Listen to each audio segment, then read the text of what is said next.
Welcome to our presentation on Writing for Publication, Tips for Success.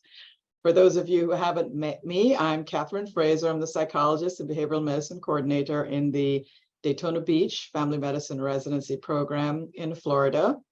And I have been the lead for the mentorship group of STFM, formerly known as MUFA, Mentoring Underrepresented Faculty for Academic Excellence. And now we refer to ourselves as the URM Mentorship Program. So welcome to everyone.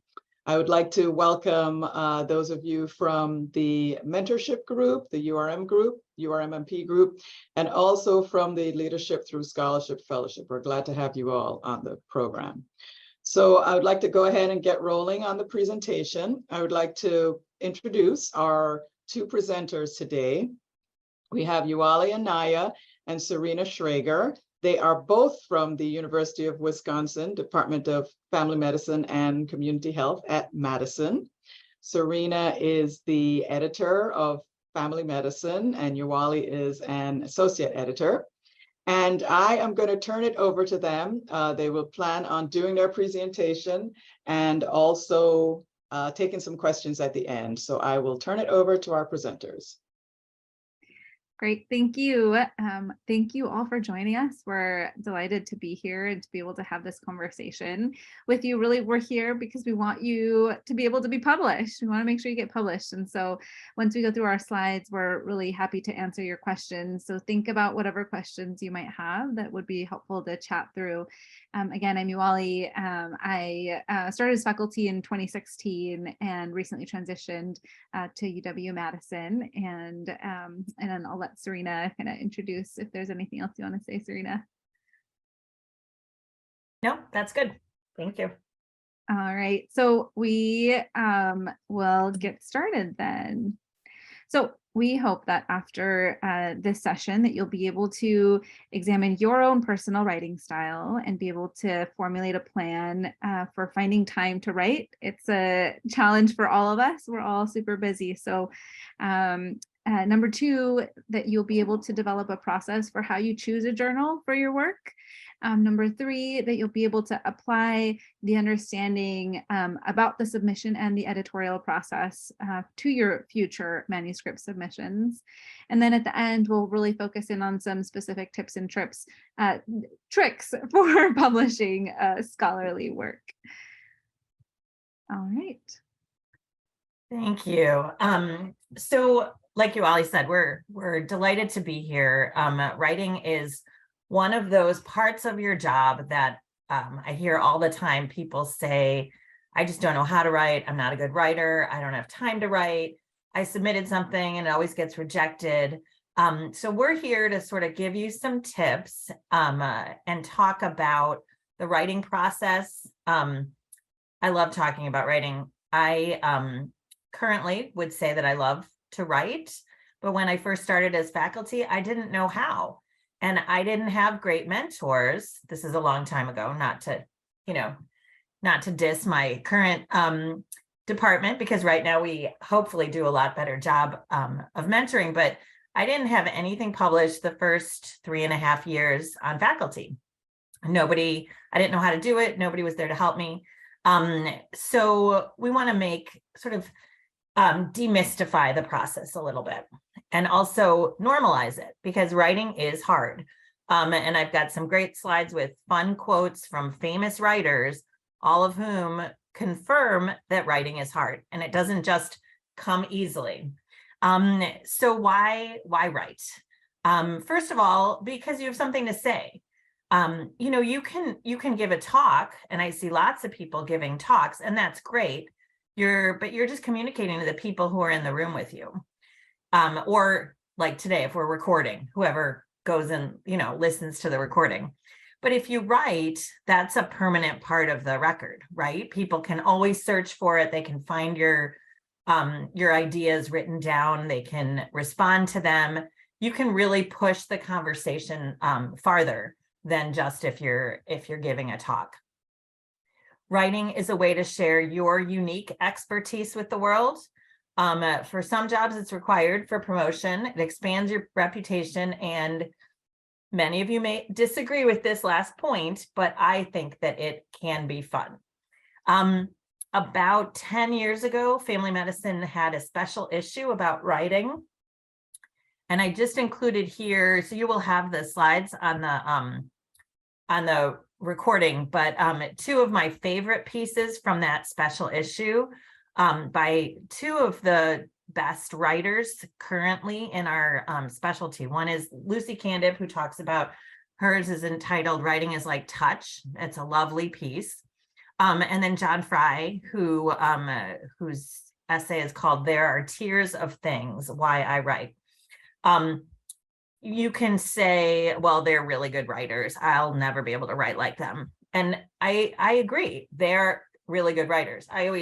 John Fry has been a mentor for me, and I read what he writes and it's just beautiful. I don't write like that, right? Like I can communicate an idea and that's what I focus on, but it's not elegant, which is fine, right? There are lots of different types of writing. Next slide. So people who are successful have papers in all phases of the publication process. So when I ask you, what are you working on? What are you thinking about working on? You will have papers that you're thinking about, papers that you're working on, papers that have been submitted, you're waiting to hear back, papers that you submitted and got a response for revisions. And then you'll also have a paper that's not published yet, but in press. So this seems like a lot of work, but really it just means you're always working on something. And so the whole process of writing a paper and getting it published, as Yohualli is going to talk a little bit more about that part, but it can take a long time. Our journals try to speed up the time between when you submit and when you get reviews, but there's a lot of barriers to that, and we're always looking for peer reviewers. So I would invite any of you to sign up to be a peer reviewer for Family Medicine, because that'll help us. Next slide. So I really like this picture because it's, you go for a walk, or you're exercising, or you're lying in bed and you can't fall asleep and you have these great ideas. And the eternal struggle is taking it from your brain and putting it on paper. So we'll talk about different ways of doing that. Next slide. So some barriers to writing, and I think all of us would agree with this, right? Time. I could probably have written time 4 times on this list. Time. Mentorship, expertise. The reward part is really interesting because I feel like some people don't feel like they get much back from publishing. I think we probably don't do a great job of amplifying people's accomplishments and congratulating them, because getting a paper published is a big deal and we should make a big deal about it. Next slide.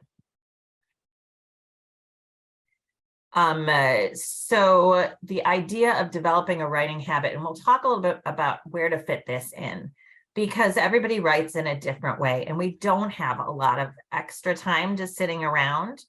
But the most successful people make time to write. They put it on their calendars. They wake up early once a week and write for 2 hours before their kids wake up. They try to do some writing when they're, not in clinic or whenever. Next slide.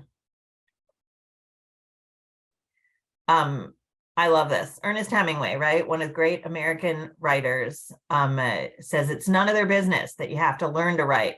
Let them think you were born that way, right? Almost nobody is born as a great writer. Next slide.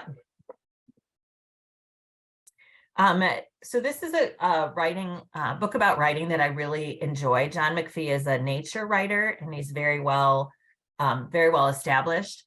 I like the idea of this draft number 4. So,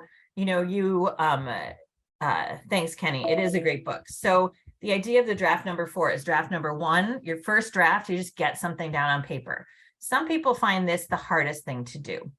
Once you have it down on paper, some people will just leave it for a little bit. I like to leave it for at least a day. And then I go back and think about draft number 2, where I'm like, okay, that's not as bad as I thought. Draft number 1 wasn't as bad as I thought. And so then you start really crafting your argument. Draft number 3 is when you start thinking about like word choice and how everything's flowing. Most people will not have anybody read anything before draft number 3, but that's a point where then you can start asking people to read it. And then draft number 4 is when you polish your writing, use a thesaurus, think, oh, I used that word like 4 times. And Catherine, I agree with that too. There are no great writers. There are great rewriters. There are people who, when I put this up, some people are like, oh my God, I have to rewrite it 4 times. Well, no, but you're going to revise it at least 4 times if you want it to be good. Next slide.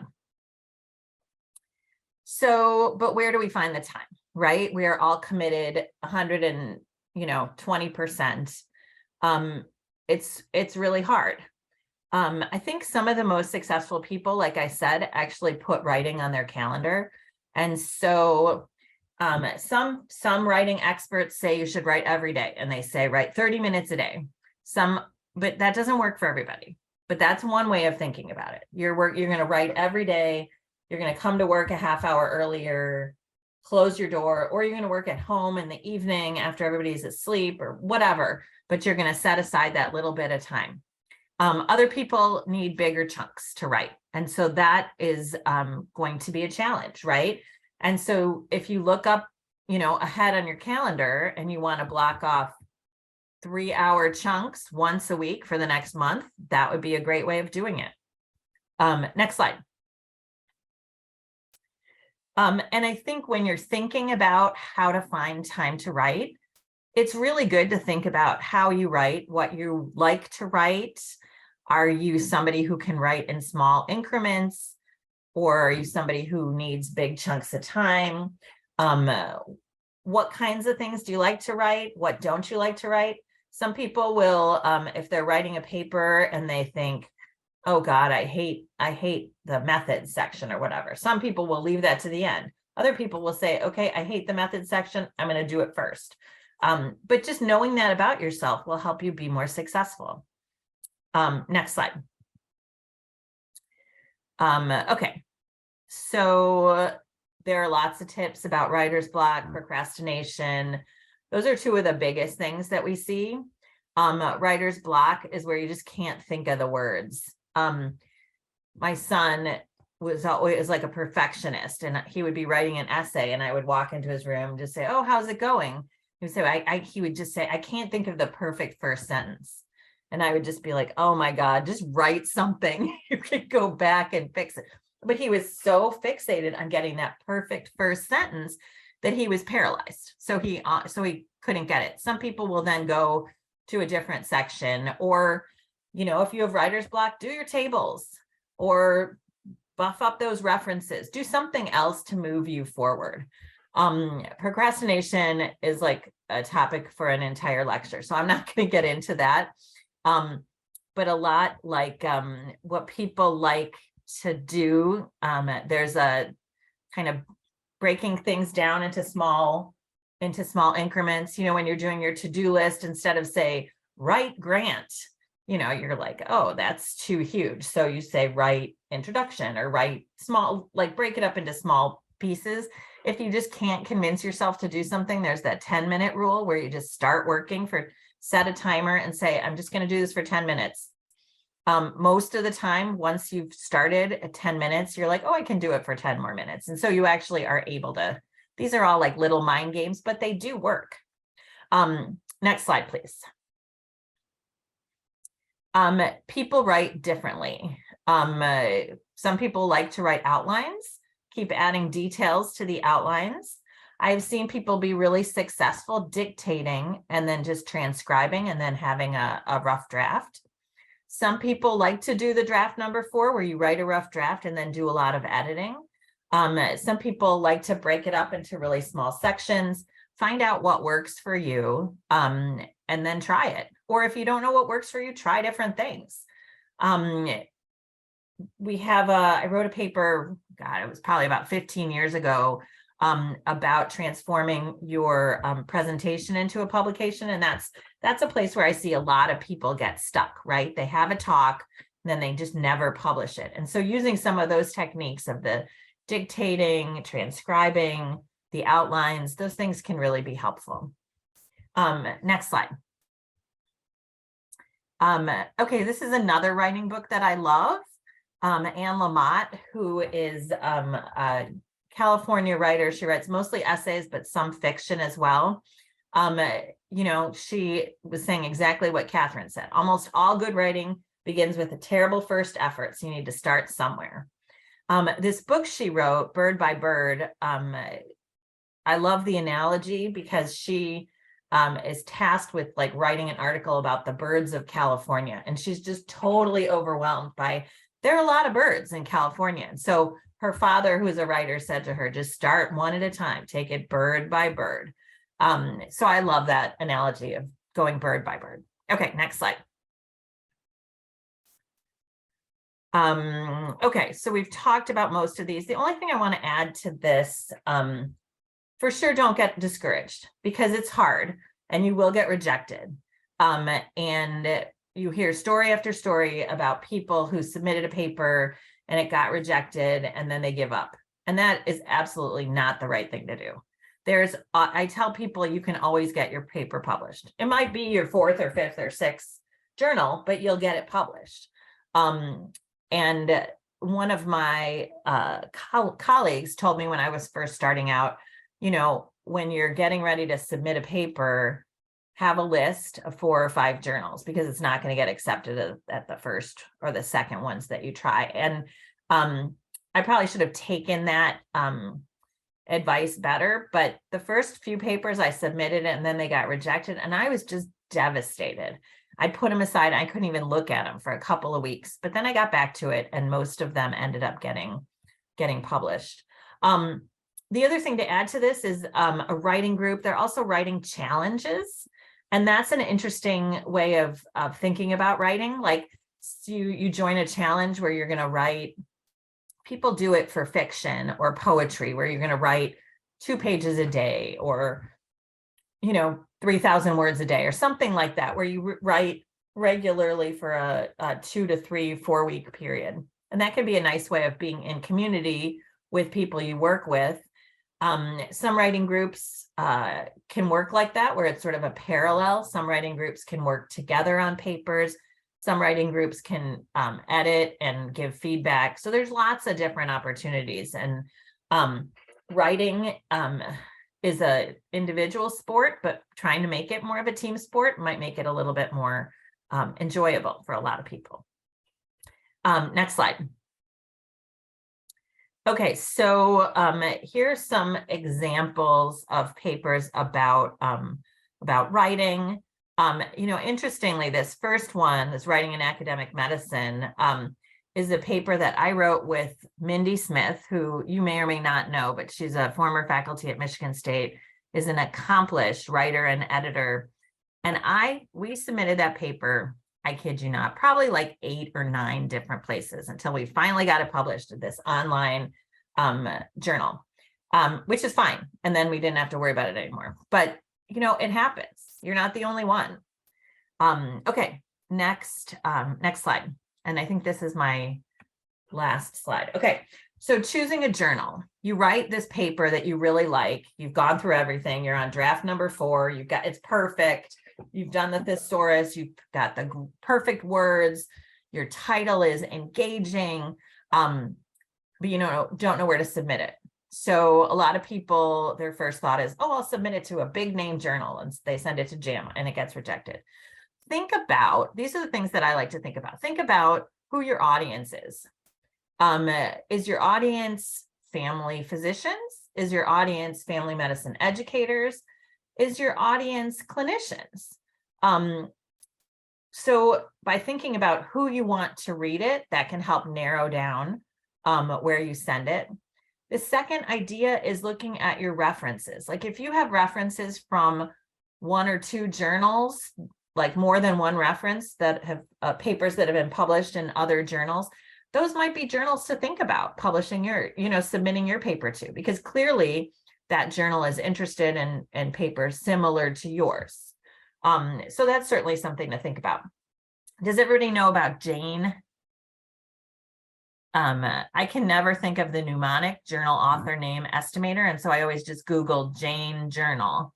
But the thing that's really nice about this, that website, is you can put in the title of your paper or even part of your abstract, and it will pull up a list of potential journals. So, for those of you who haven't heard of Jane or haven't used it, think about a paper you're working on, put it in, go to that website, and it'll give you a list of potential journals to look at. The other thing, and Yohualli is going to talk a lot more about this, is read the author instructions and make sure your paper fits into the scope of the journal. This BMJ Author Hub talks about how to choose a journal, and I actually think it's a pretty good website. Okay, next slide. I think I'm passing it to Dr. Anaya. Awesome. So I just echoing everything that Sarina has already discussed, and now trying to talk about what happens when you submit that paper. What abyss does it go to that it takes so long, right? So Sarina was mentioning how long sometimes that process can feel, and also it can feel daunting and intimidating to us, especially when we're new at it. So just going to go through each of the steps to hopefully make things a little bit less intimidating. So when you're preparing to submit a manuscript, and rather even backing up more accurately, when you're preparing to write a manuscript, just as Sarina was saying, you got to know who publishes on this topic. As you're doing your homework and exploring who out there publishes the type of work that you're hoping to publish, it's really helpful to organize it and save that information in case you need those backup options in the future. So just saving the information as a reference. Hopefully your manuscript does get published on first try and you don't need those backups, but regardless, it's likely that you're going to be publishing on this subject in the future. And so investing that time and having it organized, that organized understanding of the journals out there is going to be helpful for you regardless of whether you resubmit this manuscript to another journal or you just use this information for future submissions. It'll definitely save you time. So this is one very simple way to organize this information. This is just a template, and it's a simple template that we're using just as an example. You can develop your own organization template that contains the information that is most useful for you.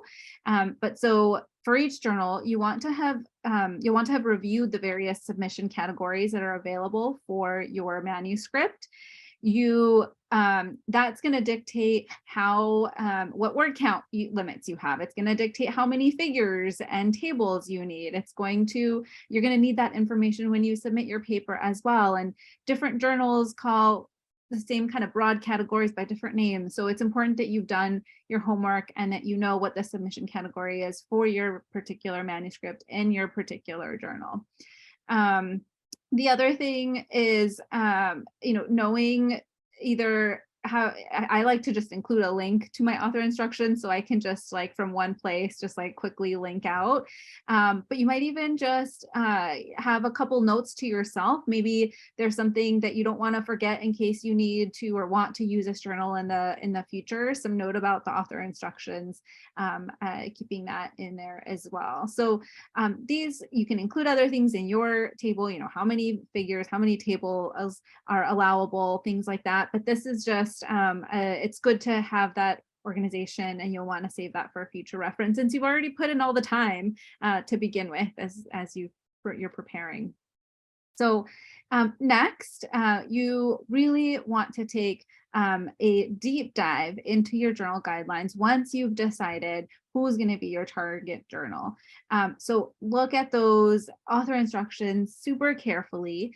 And often you'll notice that some websites have multiple areas on the one website with those author instructions. And so you want to make sure that you reviewed all of the areas and there's nothing that you've missed. Because then the worst case scenario is they had some specific instructions, you didn't see them until after you wrote your paper, you're ready to submit, and lo and behold, here's that information. As you're submitting, you're like, oh my gosh, and you have to spend extra time. Now you can't submit on the day that you intended to submit. So time lost. Don't spend time changing things. Don't delay your submission date. Really have reviewed that website. Make sure that you've got all the information that you need to make sure that your manuscript is not only just like formatted and written in the way that the journal requires, but really this is just going to improve your chances of being successful on your first submission.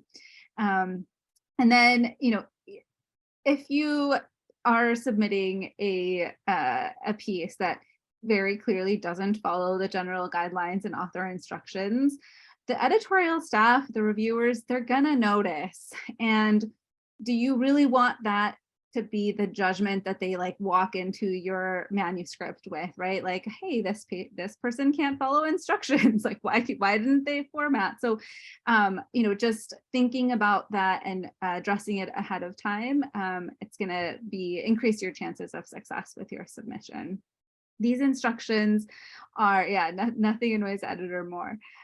This is from Primer. You can see there's a couple places that you should be looking for their guidelines on quality, their guidelines on preparing your manuscript, how to submit your manuscript. And the other thing that I'll point out here, if you aren't already familiar with this Primer Author Mentorship Program, this is a really wonderful way to get peer review of your manuscript before submission, so before the stakes are super high. And it's intended to be confidential so that the associate editor that gives you that guidance and peer review is not who is assigned to you to review your manuscript. So you get this free help and increased chance of success. So take a look at that at some point if you aren't already familiar with it. This is an example from our Family Medicine Journal website, maybe a little bit biased of a perspective, but I really like how we have our website organized. We've been working really hard, our team, Sarina, have been working really hard to create a website that's easy to read and informative, has all of that information that you're going to need before you get to writing and formatting your manuscript. But so different journals are going to do it they're going to do it differently. So just make sure that you've done your homework and looked at all of these ahead of time before you are preparing your manuscript. Okay, so the editorial process, what is that? So once you submit your manuscript, the first set of eyes that will review your manuscript will be the editor-in-chief and the editorial assistants. And they're looking at it from this, how do you get Primer to look at? So there's, if you go to their website, there's Primer Author Mentorship Program here, and it'll give you all the information that you need. Okay, so those first set of eyes is looking at the big picture perspective. They'll be evaluating for the appropriateness of your submission. Is this really within the scope of your journal? That's kind of the first question that we're trying to ask. And then how is your research contributing to the existing literature? Is it new? Is it innovative? How is it adding? The editor-in-chief also looks at the quality of the writing, the quality of the research. They'll make sure that you submitted it under the appropriate category. The editorial assistants will help with the more checklist type items like your word count. Is it included? Is it appropriate for your submission category? Your number of figures, your number of tables. Again, are you following our author instructions? And so it varies by journal, the percentage of articles that are screened out at this point in the process. And this is again, like why it behooves you follow those instructions, submit it correctly on the first pass so that you're not getting screened out just because you put it under the wrong category. It is most likely if you get screened out at this process that your manuscript is not well fitting to the journal scope. Maybe it's also a quality issue. If it really should be submitted as a different category. At least for us, we try to send it back to you and ask you to resubmit in a more appropriate category. But there might be journals out there that you might not get that might not be so nice. So you just again kind of following from the get-go. But so let's say after the review by the editor-in-chief, they think this is a good article for our journal in its current form. So then they'll assign an associate editor to review your manuscript. And they assign based on topic and also based on the article type so that you're being reviewed by the most appropriate person. And similarly, we review for these same under these same categories. And from there, kind of based on our assessment, we might again kind of be in touch with the editor-in-chief, and or then we pass it on to our peer review team. So the way that we look at how and who is going to review your manuscript, the selection process is we try to base it on what areas of interest and expertise a reviewer has, and that's based on the designations that they marked when they signed up to review. We try to select reviewers that have more than one manuscript keyword that matches your manuscript. Depending on the topic of your manuscript, how challenging that is will vary, and there may be times that we find that we need to send it off to reviewers that only have one matching manuscript keyword. So when you select your keywords for your manuscript, really try to make sure that they're really the best fitting keywords for your manuscript, because that's going to determine who the pool of your potential reviewers for your manuscript is. That pool will also include authors who have submitted to the journal in the past. Maybe they didn't specifically sign up as a reviewer, but they have submitted in the past. And again, it's based on what topics of expertise they denoted on their author information page. And then other potential reviewers, our editorial board helps review. And then when a reviewer says that they are unavailable to review your manuscript, they sometimes will recommend other reviewers from their colleague network. And so when needed, we also use this extended network of reviewers. And then each kind of associate editor will have a network of colleagues from which they might think of, oh, this, so-and-so would be a really nice match for this manuscript. So they might reach out to folks like that. So once we've decided who the best set of eyes for peer reviewers is for your manuscript, we email them when we invite them to review your manuscript.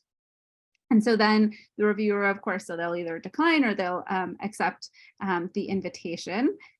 And then now they review on those same priority categories. So they have this kind of framework upon which they're going to read your paper and upon which they're going to provide their feedback.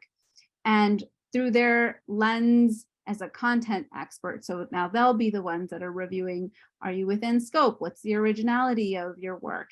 How does your manuscript contribute to the literature? They'll assess your research methods and how you report these, the quality of your writing overall, and they're going to look closely at your references as well. The quality of your references, are they up to date? And so here I'll say that this is where it becomes extra important that you've done your homework when writing your manuscript and using your references. So we talked about who your potential reviewers are, right? If there's an expert on your topic on which you're writing that's in the network of who the journal has published, it's important that you are familiar with that work as background and context for your work. And you'll show your knowledge of that existing literature through your references. So if that literature includes publications in our journal or publications by experts in the field who may be among our reviewers, that work should really be cited, if it's pertinent.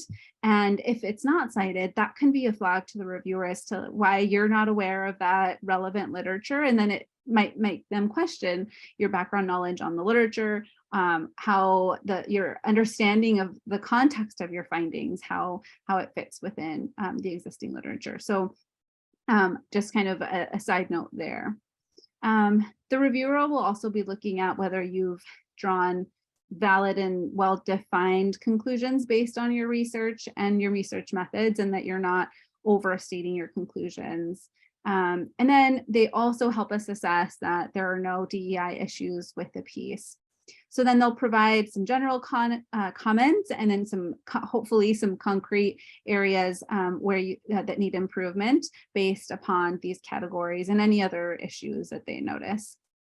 So they provide their final recommendation in like a summary and with those specifics, and they'll make the recommendation themselves individually as to whether we should accept your manuscript, we should revise some minor revisions or some major revisions, or maybe even at that point say that this is not the right paper for this journal, or maybe not at this time. So then us as the associate editor review everything that's been submitted from the various reviewers.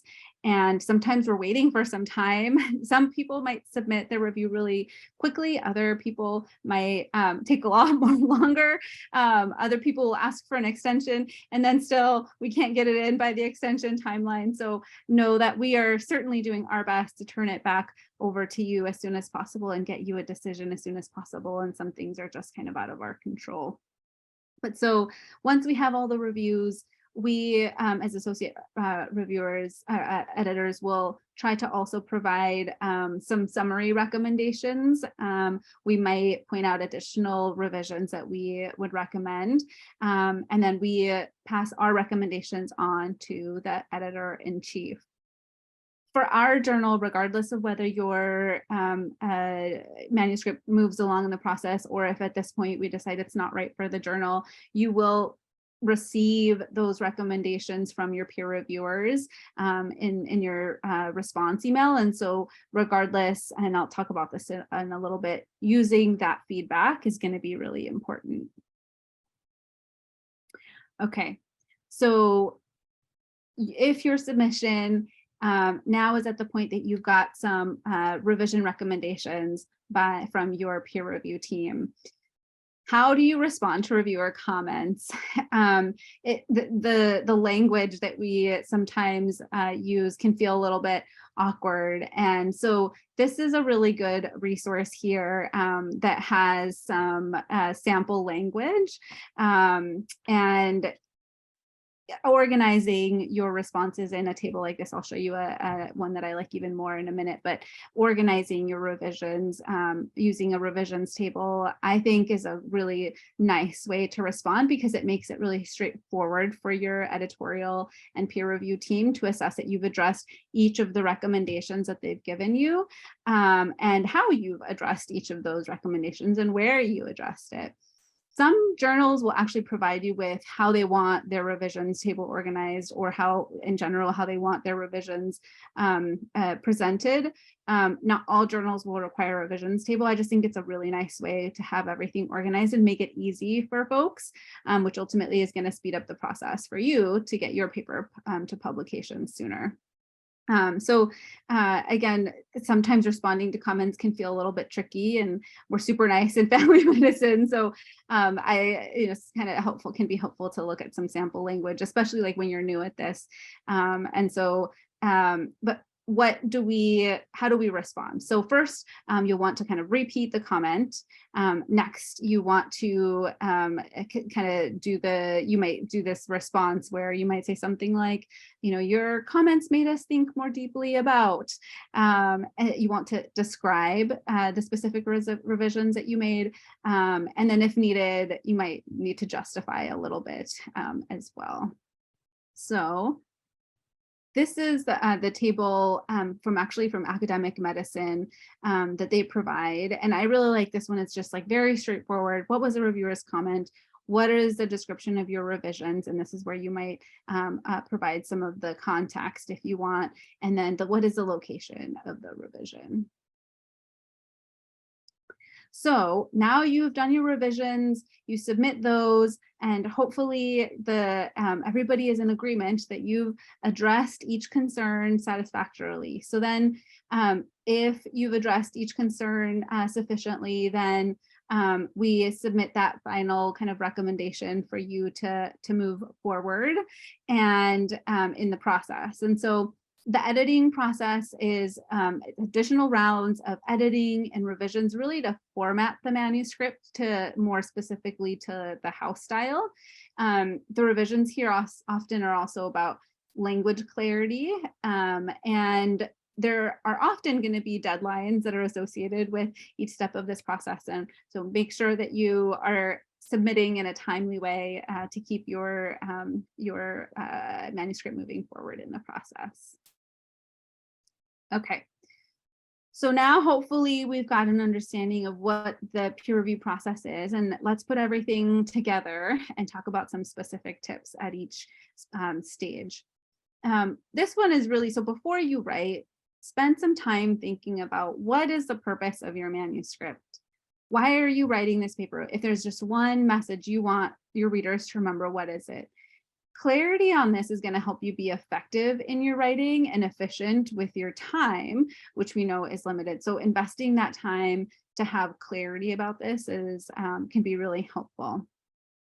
If you're reporting on QI work, I recommend referencing these Squire guidelines.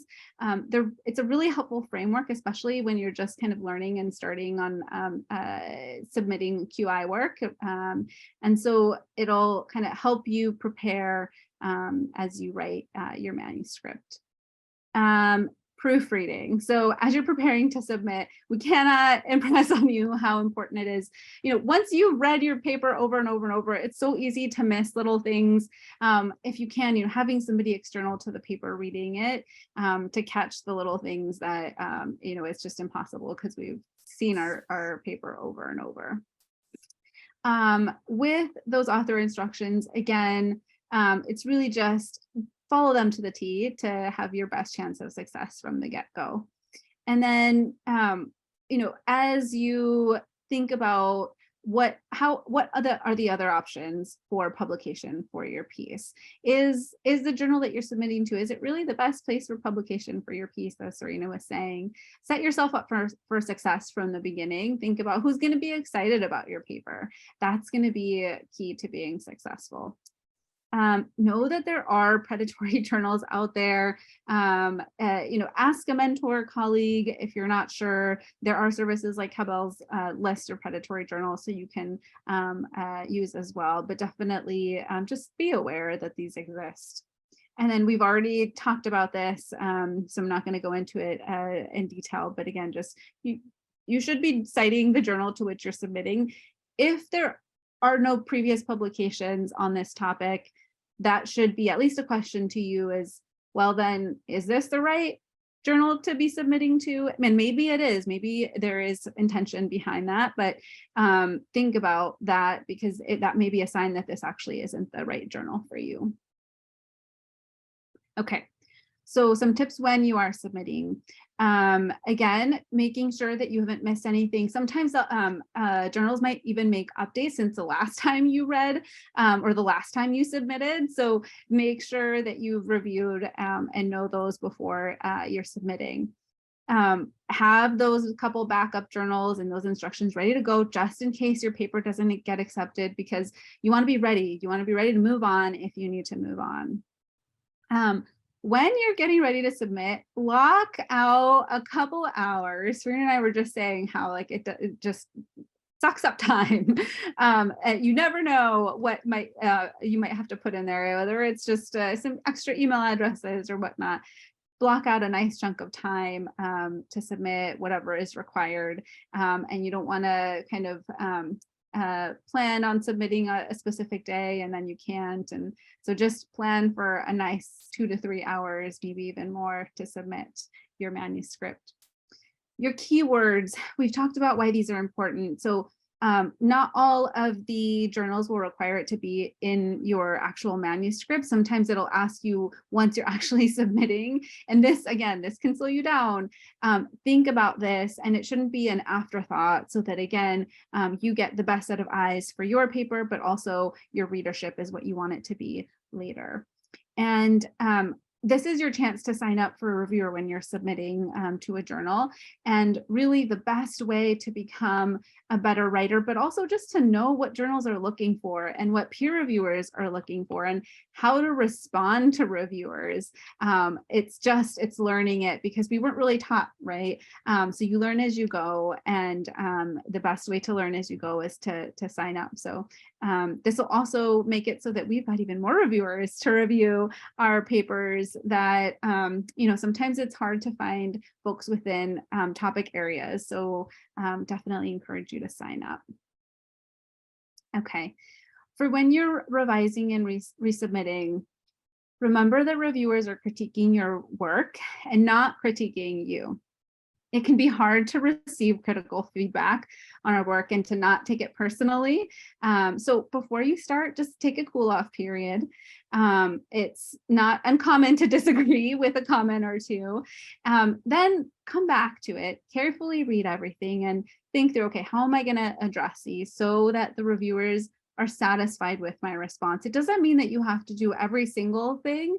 There might be something, maybe two things. I wouldn't do too many things that you disagree with, but there might be some things that you disagree with, and it is okay as long as you justify and explain. But regardless, I think being polite, being formal, expressing gratitude, because that was time and folks are trying to be helpful. And so know that using the feedback is going to improve your paper. It's going to make it a higher quality paper. So regardless of how it makes you feel, trying to address each and every change to optimize your manuscript, it is necessary to respond to all comments, even those that you might disagree with. And that's going to increase your chances of success when you submit your paper. Even if after you receive the peer review comments, even if your paper is not accepted, even if it's rejected at that time point, those are still things that you should very strongly consider revising before you submit to another journal. So definitely still use those regardless of what happens. And then, we've already kind of talked about the importance of following instructions. If you are submitting to a new journal, it should be reformatted to the new journal, and folks can tell when it was probably written for somebody else. And again, you don't want that to be the lens with which they're reading your article for the first time. So those are our slides. I think we've still got some time for questions. So, hopefully that was helpful. Let us know what questions you have. Yohualli, do you want to close the slides so we can see people? Thank you.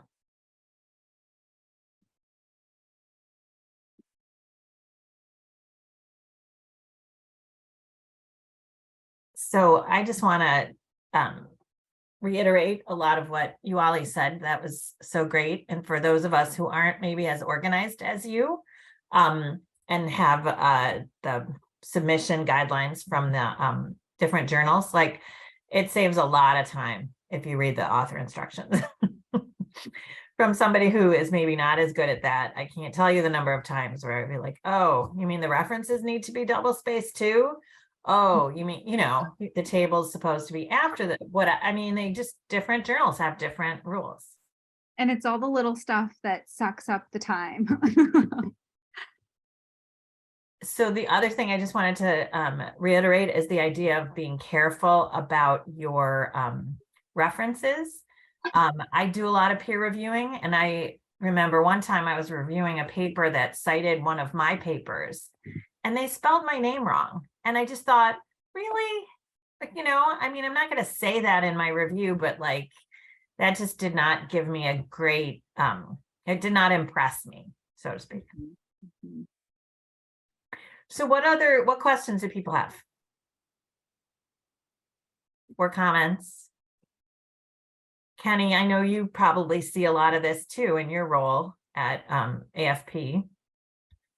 Yeah, you guys covered so many things that probably took me 10 to 15 years to kind of just figure out on my own, like as a academic faculty member. So, things like, yeah, always have something in each stage of the process, and, and like making sure that you get, like, you respond to reviews a certain way. So you guys are getting a great jump, I think, on hard-won experience.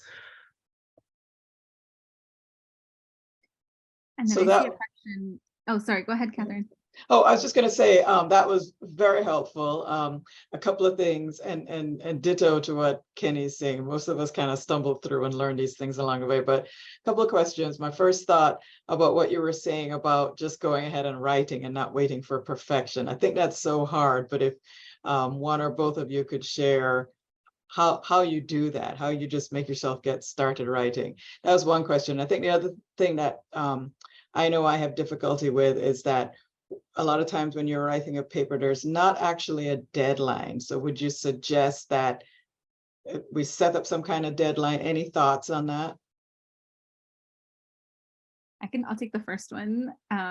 I consider myself a little OCD and perfectionist. And so for me, it's even like the right word, like, oh, there's a word. What's the word I'm thinking? And I can't think of it. And so letting go of that is hard. And it's something that I'm still practicing. And so, in those cases, what the kind of technique that I've developed, one is a reminder to myself. It doesn't have to be perfect right now. I'm going to be looking at it again and I'll come back to this. And so I'll designate to myself somehow in some way that I want to I'll highlight the word or I'll highlight the sentence. I might even put a little comment to myself on the side. My research mentor taught me to start with methods because that is a way to also organize yourself around what you're writing about. And I have found that to actually be very helpful to get me started. I used to go down rabbit holes when I started writing started with the top because I go, I'm very methodical in that way. And so I would start at the top, start with the introduction, and I'd just end up getting lost in rabbit holes of all the literature out there.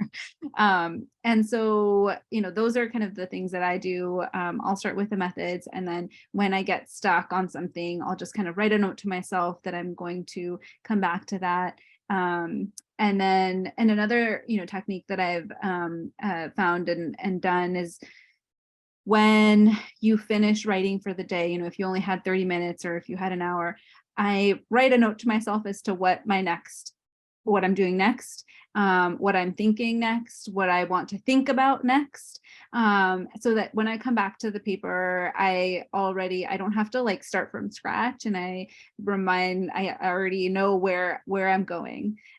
So hopefully that's helpful. That's a great suggestion. It makes a big difference too, because we've all been there where you run out of time and then you have this great idea. And then the next time you look at your paper and you're like, I have no idea what I was thinking about that great idea. Catherine, I'll answer your question about deadlines because this is really hard, right? Clinical work tends to sort of be urgent all the time. Precepting is urgent all the time, like writing and academic work, even getting a talk together, is more urgent than papers. So I'm kind of the queen of the to-do list. And when I'm writing in a group, I always have a deadline. And it's arbitrary, right? But we all agree. We say, does everybody think they can get a rough draft done by 3 weeks from now, 4 weeks from now? I feel like sometimes setting deadlines farther out than that is not really meaningful, because if you set a deadline 3 months from now, I'm not even going to think about it until 2.5 months from now. And most people won't either. So that's just, but that's always a challenge. Milan, I think you had your hand up before. Oh, yeah. I just had a question about, I appreciated you sharing honestly that you did not enjoy writing.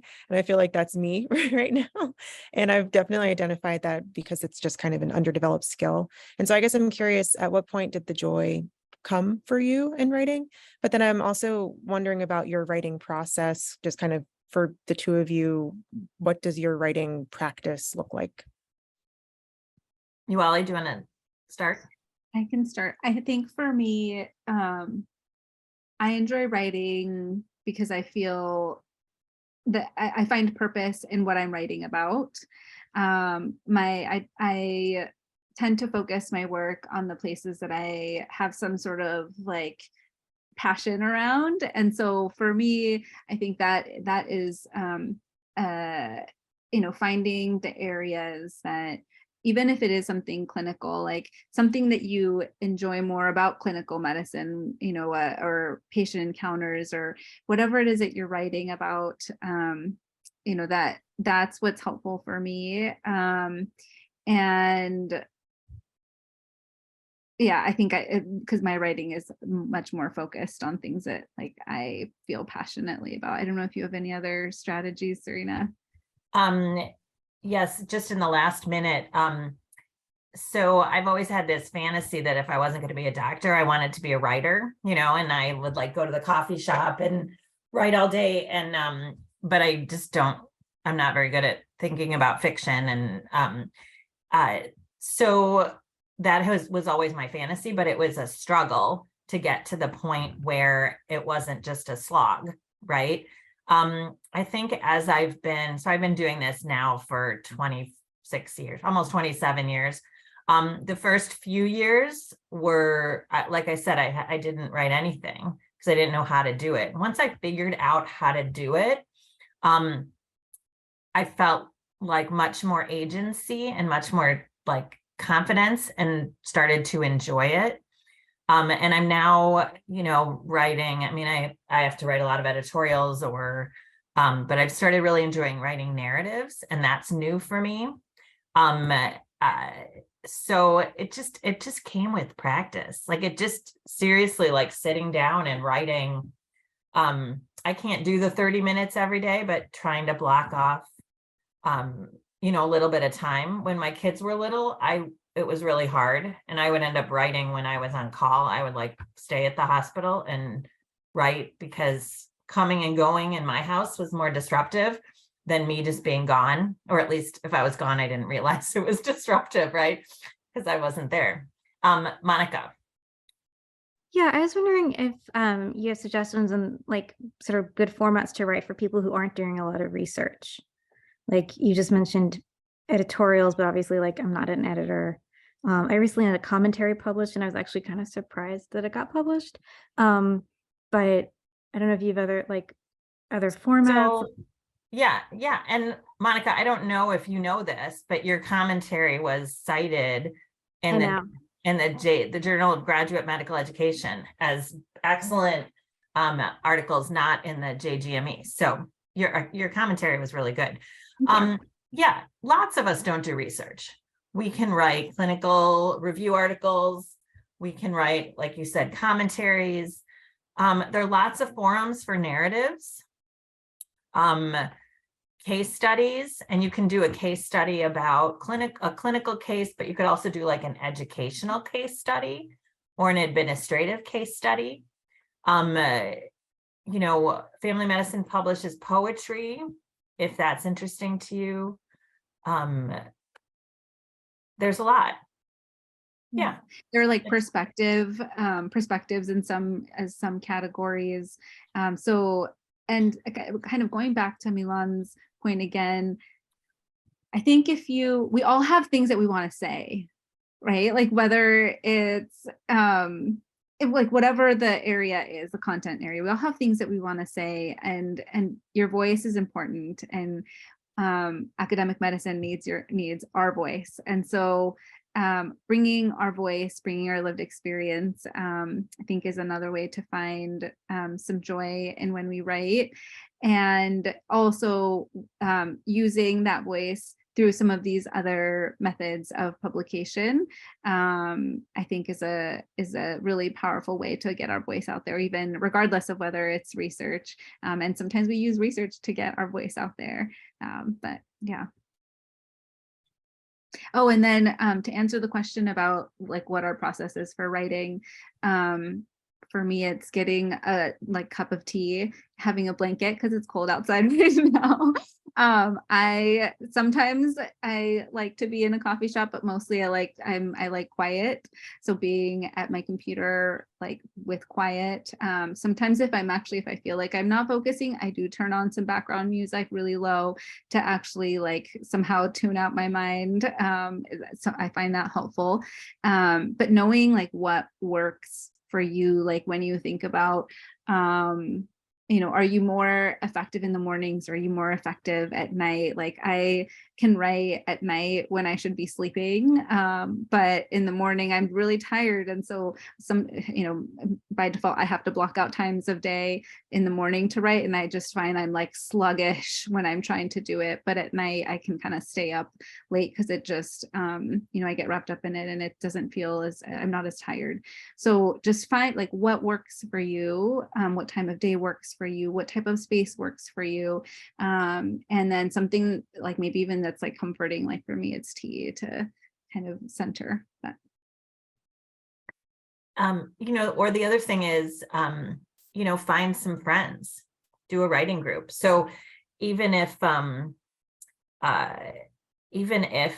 you're, oh, sorry, we're supposed to, I have to get onto another call, but, even if you're sitting and doing like a parallel play, saying three of your colleagues and you are getting together every Monday from 4 to 6 and you're going to write. And Monica, yes, you can certainly ask us if your idea is publishable. Yohualli, I'm going to sign off and sign on to our next meeting, and I'll just see you. But thank you so much for having us. Yeah. Thank you so much, Sarina. I really appreciate you generously offering this time, and I gotten so many pearls of wisdom from this. Kenny, I do want to acknowledge your comment that you said about 90% of what you write is not research. And I just want to say, I really appreciate the stuff that is put into the letters to the editor and the commentaries and so on. And I think that's really important. And one of my big takeaways from this is that we have something to say, and our information is valuable and it all contributes to our field. So thank you so much for giving us what felt like a really broad perspective on publishing and lots of encouraging and also great concrete guidelines. So thank you so much. I think you're going to become annual presenters in this mentorship project. So we really appreciate it. All right. Take care, everyone.